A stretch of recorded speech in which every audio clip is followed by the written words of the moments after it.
రాజ్యసభ ఎన్నికల వేడి క్రమక్రమంగా పెరుగుతోంది. 4 స్థానాలకు ఎవరిని ఎంపిక చేస్తారన్న అంశంపై ఇప్పుడు ఉత్కంఠ నెలకొంది. కానీ పార్టీకి రాజ్యసభ స్థానాలు కలిసి రావడం లేదు.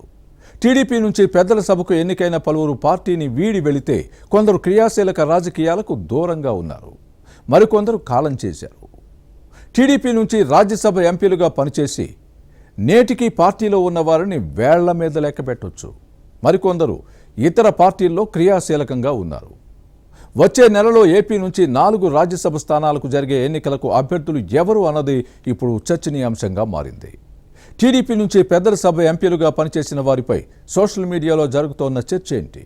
ఎంపికపై పార్టీ నాయకత్వం నిర్ణయం ఎలా ఉండబోతోంది? పూర్తి వివరాలు ఈ స్టోరీలో చూద్దాం. ఏపీ నుంచి 4 రాజ్యసభ ఎంపీల పదవీకాలం త్వరలో పూర్తి కానుంది.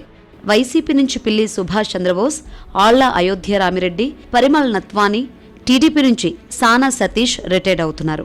ఖాళీ అయ్యే స్థానాలకు వచ్చే నెలలో ఎన్నికలు జరుగుతాయి. అభ్యర్థులు ఎవరు, ఏ ప్రాతిపదికన ఎంపిక చేశారన్న అంశంపై చర్చ జరుగుతోంది. కేవలం 16 నెలలు మాత్రమే పనిచేసిన సానా సతీష్ తనకు మరోసారి అవకాశం ఇవ్వాలని కోరుతున్నారు. ఈసారి బీజేపీకి ఇవ్వలేమని ముఖ్యమంత్రి చంద్రబాబు నాయుడు ఇప్పటికే చెప్పారని సమాచారం. ఒక సీటు జనసేనకు ఇచ్చే అవకాశం ఉంది. మిగిలిన 3 స్థానాల్లో టీడీపీ అభ్యర్థులే బరిలో ఉంటారు. అయితే తెలుగుదేశం నుంచి రాజ్యసభ ఎంపీలుగా 2 సార్లు పనిచేసిన వారు ప్రస్తుతం పార్టీలో లేకపోవడం చర్చనీయాంశంగా మారింది. సుజనా చౌదరి, రేణుకా చౌదరి, సి రామచంద్రయ్య, సీఎం రమేష్కు టీడీపీ అధినాయకత్వం 2 సార్లు అవకాశం ఇచ్చింది. సుజనా చౌదరి, సీఎం రమేష్ బీజేపీలోకి వెళ్లగా సి రామచంద్రయ్య పార్టీలు మారి మళ్లీ టీడీపీలోకి వచ్చారు. రేణుకా చౌదరి ప్రస్తుతం కాంగ్రెస్ రాజ్యసభ ఎంపీగా ఉన్నారు. పర్వతనేని ఉపేంద్రకు 2 సార్లు ఇచ్చినప్పటికీ ఆ తర్వాత హస్తం పార్టీలో చేరారు. ఇక ఒక్కసారి టీడీపీ రాజ్యసభ ఎంపీలుగా పనిచేసిన రామమునిరెడ్డి, తులసిరెడ్డి, దుర్గా వేరే పార్టీలో ఉన్నారు. అదేవిధంగా పుట్టపాగ రాధాకృష్ణ, రూమాండ్ల రామచంద్రయ్య, రావుల చంద్రశేఖర్ రెడ్డి, ఖలీలూర్ రెహమాన్, సత్యనారాయణ రెడ్డి, విజయమోహన్ రెడ్డి ప్రస్తుతం పార్టీలో లేరు. టీడీపీలో పదవులు అనుభవించి ఇతర పార్టీలోకి వెళ్లారు. ఎలమంచిలి శివాజీ, యార్లగడ్డ లక్ష్మీప్రసాదులు రాజకీయాలకు దూరంగా ఉన్నారు. సినీ నటి జయప్రద, వంగ గీత, మోహన్ బాబు, గరికపాటి మోహన్ రావు, టీజీ వెంకటేష్ వేరే పార్టీలో ఉన్నారు. కేంద్ర ఆర్థిక మంత్రి నిర్మలా సీతారామన్కు కూడా రాష్ట్రం నుంచి 2 సార్లు రాజ్యసభ అవకాశం కల్పించారు. విజయనగరం జిల్లా చీపురుపల్లి టీడీపీ ఎమ్మెల్యే కిమిడి కళా వెంకట్రావు గతంలో రాజ్యసభ ఎంపీగా పనిచేశారు.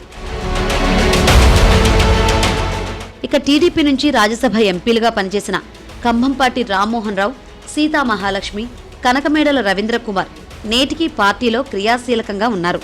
అయితే తెలుగుదేశంలో మొదటి నుంచి రాజ్యసభకు ఎన్నికైన వారిలో ఎక్కువ మంది పార్టీని వీడి వెళ్లిన విషయాన్ని నేతలు గుర్తు చేస్తున్నారు. పార్టీ కోసం పనిచేసే వారిని 2019 నుంచి 2024 మధ్య కష్టకాలంలో క్షేత్రస్థాయిలో పోరాడిన వారిని పరిగణలోకి తీసుకుని రాజ్యసభ పదవులు ఇస్తే పార్టీ క్యాడర్కు నైతికంగా బలంగా ఉంటుందని టీడీపీ సీనియర్ నేతలు విశ్లేషిస్తున్నారు. అలా కాకుండా పార్టీ ద్వారా పదవులు పొంది వదిలి వెళ్లే వారిని మాత్రం నమ్మొద్దని క్యాడర్ కోరుతుంది. ఈసారి ముఖ్యమంత్రి చంద్రబాబుతో పాటు party working president Nara Lokesh Rajya Sabha అభ్యర్థుల ఎంపికలో కీలకం. పార్టీ క్యాడర్కు నైతికంగా బలమిచ్చే విధంగా నిర్ణయం ఉంటుందని భావిస్తున్నారు. పార్టీ కోసం కష్టపడిన వారినే ఎంపిక చేస్తామని ఇటీవల చెబుతున్నారు.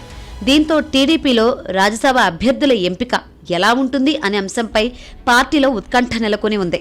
దిగుమతి అయిన నేతలు, ఆర్థిక స్థితిమంతులు, అర్ధాంతరంగా ఊడిపడిన నేతలకు అవకాశం ఇవ్వకుండా మొదటి నుంచి పార్టీ కోసం కష్టపడిన మేధావులు, సీనియర్లకు అవకాశం ఇస్తారనే అంచనాలు ఉన్నాయి.